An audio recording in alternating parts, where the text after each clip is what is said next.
This painting features a bird that I've seen countless times, but it is one that I've never gotten around to painting until now. Eastern kingbirds are always fun to see and definitely are not shy birds.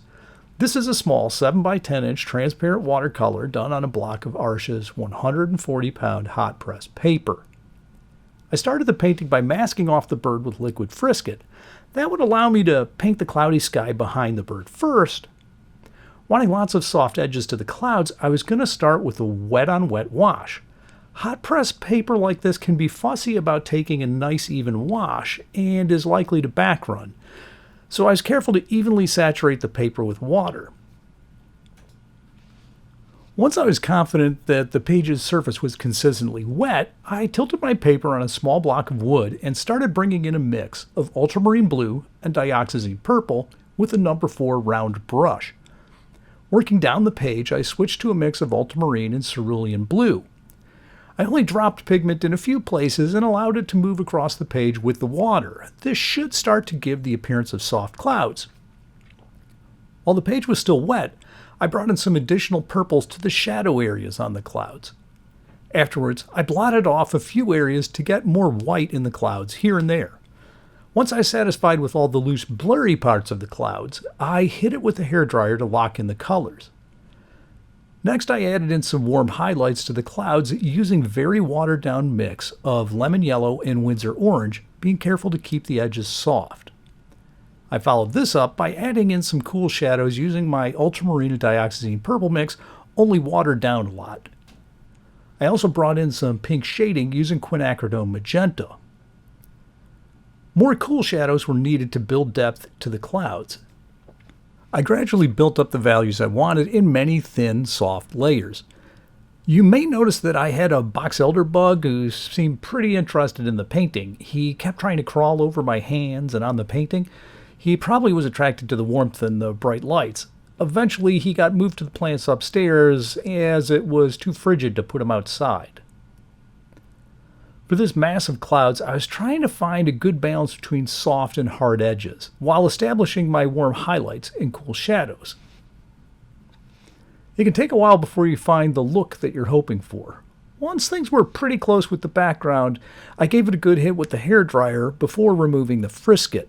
If the paper is still wet, it's more delicate, and it's possible to damage the paper when lifting the mask off. Safety first. With the frisket off, I transferred the main lines of the Kingbird using tracing paper and a folding bone.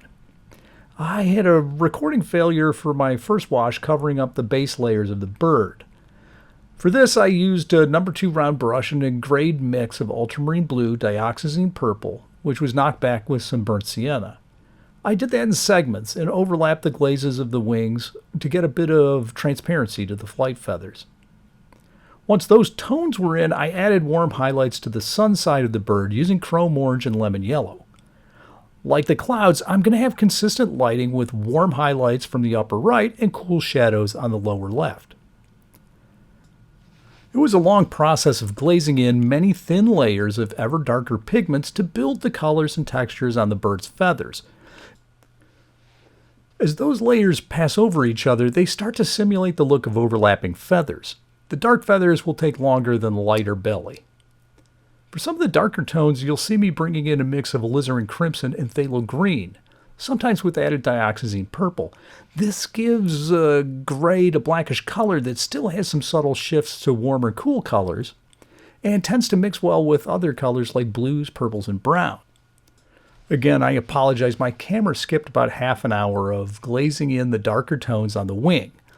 Once the darker colors were in, I thought that I needed to bring in more warms using my lemon yellow and Windsor orange mix to simulate more light coming through the semi-transparent wing feathers. I think this was actually my favorite part of the whole painting. I was trying to put in just enough information to have it read correctly without rendering every little bract on the feathers. My photo reference was from a super overcast day at Ludington State Park in Michigan. The sky was blown out to almost completely white, and the bird was actually an immature, sporting a more brown-gray plumage than the dark slate gray and black. I chose to reimagine it with a more mature bird in evening light with some nice puffy clouds to add some more color interest. Starting with some sap green, lemon yellow, and cadmium red that I already had mixed on my well plate, I added in more cadmium red and dioxazine purple to make up a warm brown to render the edge of the wing. The shoulder and back got a glaze of some ultramarine blue. Before I started putting in a little color on the eye, I often start the eyes by putting the lower part of the pupil and then render the reflections of the environment in the top half of the eye. The way I render eyes really depends on the lighting conditions. Here we have a cloudy sky with diffused light, which means a wider, more diffuse specular highlight. I included a fair amount of my sky colors of purpley blue on the left and yellow-orange on the right side of the highlight. Afterwards, I put in my first suggestion of iris color. Eyes take a long time to get right, but it always pays off because people are always looking at them carefully. Once those tiny details went in, I switched to glazing more depth to the color of the head, wings, and tail, rotating the page so the area I was working on fit the natural direction of my hand. I switched to my 10-aught detail brush for more tiny work around the eye, rendering the eye, the lids, and the feathers surrounding the eye, as well as some of the tiny edges of the flight feathers. I decided to darken some of the clouds near the white tips of the tail feathers so they would pop out from the background more. Afterwards, it was really a question of rendering the darkest darks and sharpening up all the little lines around the painting. I was alternating a lot between the number 2 and 10-aught brushes to get the work done. I tend to use the biggest brush that I can get away with, which means less time mixing and loading the brush. Those bigger brushes hold a lot more pigment. One area that was pretty neglected for a long time was the neck and chest. I added a lot of shadow under the wing and worked on the band of grayish feathers on the lower neck and breast. Late in the painting, I'm mostly fine-tuning and troubleshooting, hopping all over, solving little problems here and there.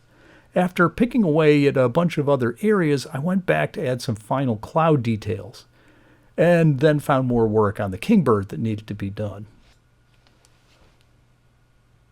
After signing the piece, I put it away for a few hours. Coming back to a painting after a break always helps you see things differently.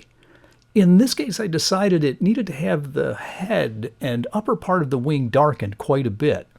I used some super darks made with phthalo green mixed with dioxazine purple, as well as alizarin crimson and phthalo green. With that, I felt like it was actually finished. So there you go. This was a 7 by 10 inch transparent watercolor of an eastern kingbird on a cloudy background. After working on this summer bird in the cold Michigan winter, I'm already excited to see them come back in the spring. Thanks so much for watching.